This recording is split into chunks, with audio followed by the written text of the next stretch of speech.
Mahirap pagka ganyan, ako laging iniisip ang Pilipino, wala ba iniisip niyo Pilipino? Ipagpalagay na natin na gusto natin ituloy yan. Magkano ba yung import na amount dyan? Ilang milyon? Parang...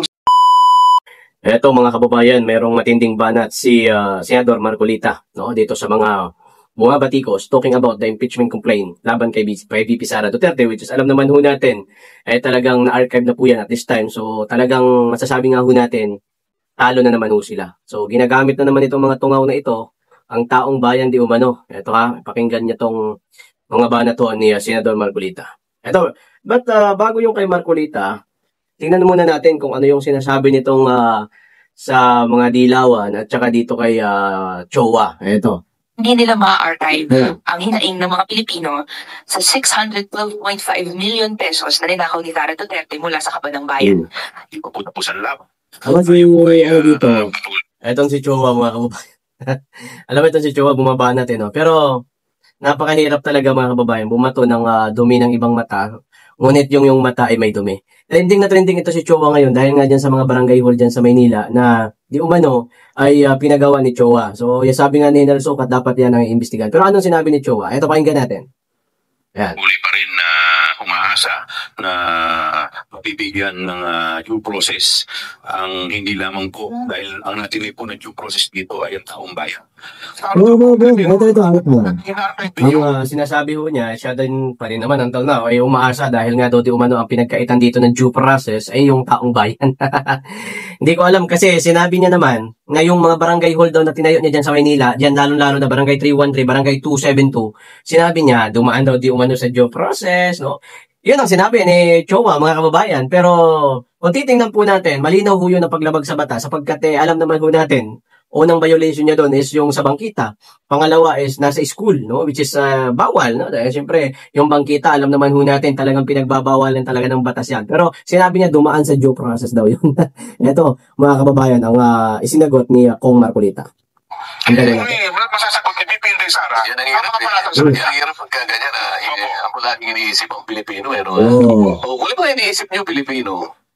Ipagpalagay na natin na gusto natin ituloy yan. Magkano ba yung import na amount dyan? Ilang milyon? Parang 612 million, more or less. Malagay mo. Magkano yung ating ginugol sa baha? 500 billion yung pinakahuli. Lahat ano ba yun? 1 trillion yun?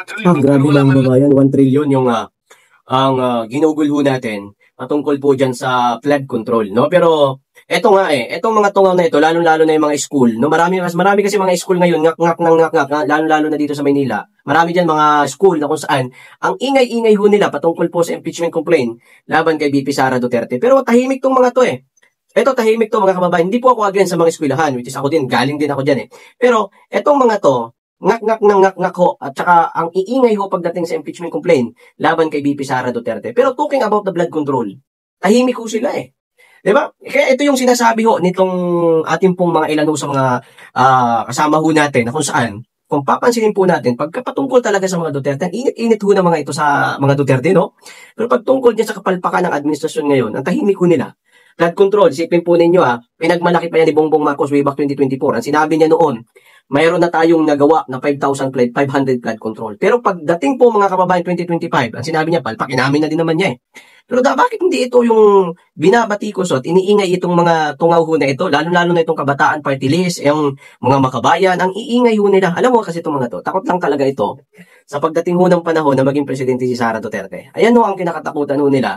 Kaya ginagamit nyo palagi ang taong bayan, putragis na yan. Palagi na lang ho taong bayan, taong bayan, taong bayan. Hindi lang naman ho kayo yung taong bayan Diba? Pansinin nyo sabi nila, pinagkaitan daw di umano ang taong bayan. Pero nung kami po'y nangangampanya sa Luzon, sa Visayas at saka sa Mindanao, kasama ho natin si Senador Bato, nung siya po'y nagsasalita, anong sinasabi niya? Anong sinasabi ni Senador Bato? Ako, pagkaka ako manalo, pipigilin natin yung impeachment.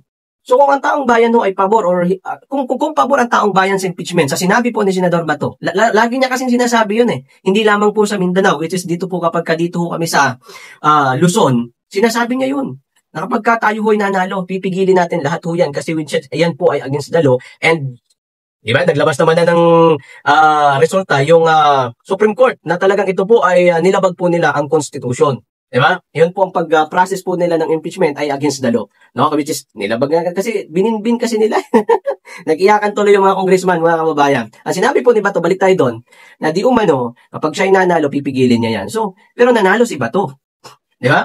Nanalo ko si Senador Bato, which is nasa 20 million, mga ganun yung boto ni Bato eh. No? Nung nakaraang May 12 po, mga kababayan, which is, ibig sabihin nun, hindi lang ho sila ang taong bayan. Pakinggan naman po natin, kaya tingnan nyo to, ang administrasyon ni Bongbong Marcos, matatapos na po. Pero saan ho sila nakapokus? Sa mga Duterte. Diba? Pinadala nila sa dahig si former President Duterte, which is kung marami po talaga mga anti-Duterte, hindi ho mananalo si Bongo, hindi ho mananalo si Bato, at lalong-lalong hindi din to mananalo si Marcolita. No? And sa sinabi pa lang po mga kababayan, na Senador Bato na siya po'y against sa impeachment. Eto kung talagang taong bayan po'y against, hindi ho mananalo yan si Senador Bato. No? Pinagmamalaki naman ngayon ng, eto mga kababayan, magandang usapin ito kasi, pinagmamalaki ngayon ng mga dilawan na di umano, no? Kumbaga, nakita kasi nila, tumaas kasi yung naging buto ni Bam Aquino, no? Which is nakita naman talaga natin, pangalawa si Bam, pangatlo si Bato, and sumunod doon si, actually, din si Kiko. Kumbaga, di ba, nanalo si Bam, nanalo si Kiko, which is kung titingnan po natin, way back 2022, talo yan sila lahat eh. Way back 2019, talo ho silang lahat. Which is, talagang halos lahat ng mga nanalo noon ay mga candidate po na kung saan ay nakaanib sa slate po ng mga Duterte. Okay? Pero, kung pansinin po ninyo, si Bam Aquino ho kasi, dinala po ito ng iglesia eh. Yan ang sinasabi ko po sa inyo, yung kung meron man pong boto talaga ang mga pinklawan, nasa around 15 million talaga yan. Kasi 15 to 16 million. Why? Ba't ko nasabi yan? Ganito kasi yan, nung nakarang election 2022, di ba naging magkalaban si Bongbong Marcos at saka si Leni Robredo, which is ang mayor po ngayon, si former Vice President Leni Robredo. Kung titingnan po natin, nakakuha po yun siya sa around 16 million. Sinabi ko sa inyo noon pa man, na yan na talaga. Although mayroon pa rin naman talagang tao ang mga pinklawan, ang mga dilawan, pero yan na yan, 16 million. Kung umabot man po ng ganun kataas po ang boto po ni Bam Aquino, which is dahil nga yan, unang-una, syempre, dinala po yan ng INC. Tingnan nyo kung ilan yung boto, naging boto lang po ni Kiko Pangilinan. Di ba nasa 16? So yun na yun. No? Kaya lang naman tumaas talaga yan kasi nga dinala po yan ng iglesia. Alam mo, yung mga iglesia kasi, meron kasi yan silang tinatawag po natin na, ang tawag dito, one body, no? Kung saan, kung ano yung naging desisyon sa taas, lahat po sila susunod po doon sa desisyon po na yun. Which is dinala nga po ng INC, etong si Bam Aquino, and yun po ang binoto po ng mga INC. Kaya ganun, umabot po ng ganun, naging pangalawa po si Bam Aquino, mga kababayan. Yan pong maliwanag dyan na explanation. Ngayon, balik po tayo dito sa sinasabi po ni Marcolita. Sinabi niya nga dito, ayan tuloy natin. Na gustong imbestigahan ito. Nasaan ang katuwiran dyan? Akala ko talo ang Pilipino sa 600 million. Hindi talo sa 1 trillion. Kasi sa 600 talo. Yun, ang sinabi ho ni Marcolita na, di ba? Ang tatahimik nyo sa pagdating sa 1 trillion na budget ho sa flood control. Million ho yan a day. No, kung titingnan po natin. Pero dumating yung nakaraang linggo yun eh. Diba? Nagkaroon ho ng mga matinding pagbaha bago po ang suna ni Bongbong Marcos. Bakit ang tahimik ho ng mga ito no? Hindi ho milyon ang usapan dyan eh. No? Trillion ho, mga kababayan. 1 trillion ho yung usapan niya, which is 1 million a day yan sa ating po mga flood control. Pero ano nangyari? Diba? Tahimik na mga to. Kaya alam mo, kung may mga mauutok man itong mga to, kunti na lang talaga eh. No? Hindi nyo madadala ang mga tao ngayon. Matatalino ang mga tao ngayon. Isipin nyo, totoo naman eh. Pagdating sa flood control na trillion ho ang budget, tahimik ko nito mga tungaw ho na ito eh. Diba? Gagamitin yung taong bayan. Tot nyo. Diba? Ito, by the way mga kababayan, alam ko naman na darating po ang February 6, which is ma-file po nila ang impeachment. So, abangan po natin ang mga susunod po na kabanata. Pero by the way, ako po ay sobrang napabilib talaga din dito kay Marcolita. I'm not INC mga kababayan, pero napabilib ako dito. Why? Kasi, kung titingnan po natin, doon po sa, nagkaroon po ng, yun nga, nung nag-debate ho sila, kung i-dismiss ba nila, ititibol ba nila, hanggang dumating doon sa in-archive ho nila. No? Pero sinabi nga ni Marcolita, dapat nating i-dismiss na yan. Unang-una, may mga kasamahan ako sa Kongres, yun ang sinabi niya eh. No? Meron siyang mga kasamahan doon na di umano, tinanong niya, binasa niyo ba yan?